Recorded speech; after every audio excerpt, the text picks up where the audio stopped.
Hello, I'm Brenda and this is Write Your Story. I'm here to help you to write your story. On this channel, we talk all things memoir. And in this video, I'm going to explain 5 different formats you could consider when writing your story.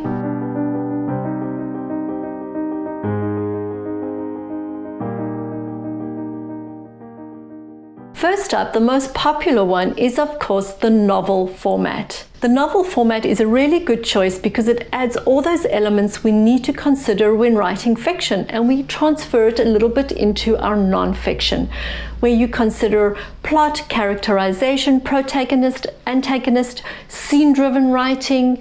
What else do we have to have? We have dialogue, all those things that we use in fiction, we transfer very easily to non-fiction in writing memoir to give it vibrancy, so we don't end up with this monologue and the staccato way of writing that is boring. You really need to learn how to actually deliver all those elements to make your memoir vibrant. But perhaps you think, I don't feel I'm really that strong in writing. What else can I do in order to still tell my story? Well, have you considered the recipe book? Of course, you're going to need a memoir that works well with recipes, but the recipe book is an idea you could consider. You could go for recipes with a little bit of storytelling that comes after each recipe, the memory related to that recipe. And then of course you could also include visuals, photographs, pictures, whatever would work for you. Or you could write the stories and then have recipes that really support it for whatever reason. And in that regard, Elizabeth Bard, in her book Picnic in Provence, has structured her second memoir that way. She tells her stories about her life and then has recipes that follow after each chapter.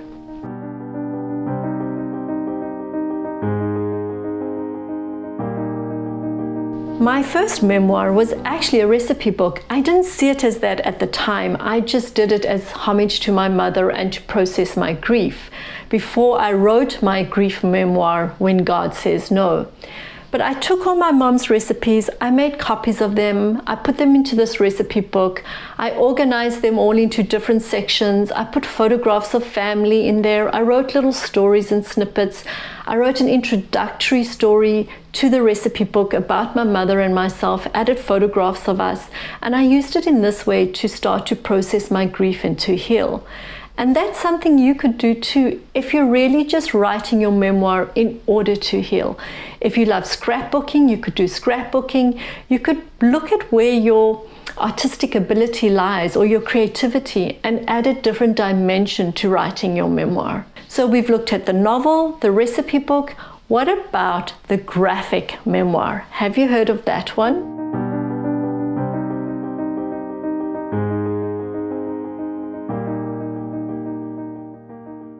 So in that regard, I have a surprise for you.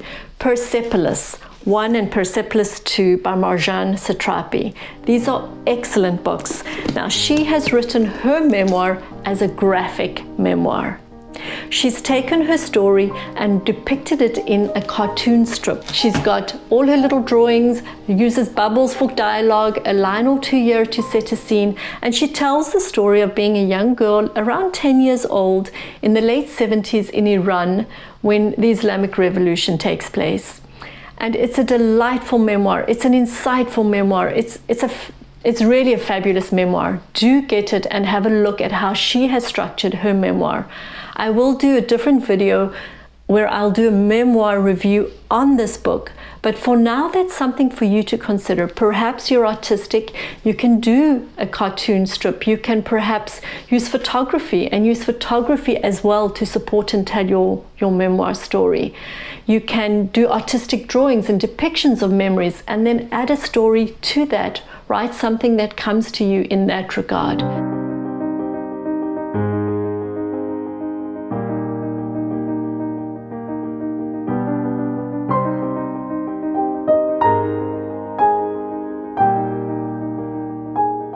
So we have novel, we have recipe book, we have the graphic memoir, and something else you could consider then is perhaps to write each chapter as a standalone story. And in that regard, I could suggest to you, well, the short story format, you could do sketch story, and you could do vignettes. Now, I will do separate and different videos on sketch story and vignettes to explain them to you a whole lot more. But if you're looking for examples to get you started, I highly recommend Ernest Hemingway's A Movable Feast. He uses sketch story for each of his chapters that can stand alone, but then tell the whole story once you've pieced the whole story together by reading each chapter.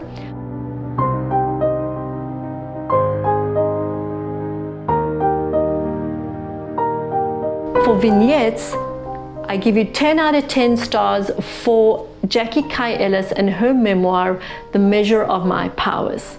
That is an excellent memoir where you will be exposed to vignettes, you'll be exposed to recipes, so she incorporates the recipe book as well, and photographs. So it's a very visual memoir and really does open your eyes to different ways you could do a memoir. You'll also be exposed to really good writing in The Measure of My Powers. So look out for my memoir review on that memoir as well. It will be coming soon.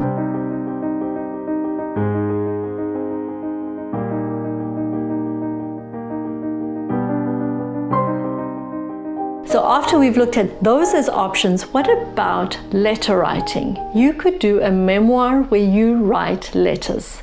You can write letters to an aunt and tell her the story of things that you're wanting to convey. You could be a young child who is writing to her dog because the dog is a real comfort to her and she's wanting to write and tell the dog all her stories and what's happening in her life. It could be letter writing where you actually have letters between family members. Perhaps your mother and father wrote letters to each other when they were courting or dating or newlyweds or whatever.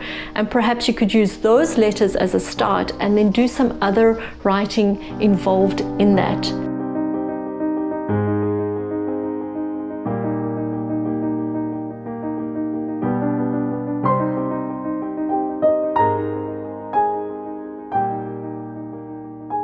There's a gamut of ways in which you can actually format your memoir. I've given you a few examples, 5 in particular, to just pique your interest, get you thinking about different ways you can structure your memoir to make it interesting, but also to speak to who you are, what you're wanting to convey, where your talents lie, what resonates with you, and how you most want to convey the story you have to tell.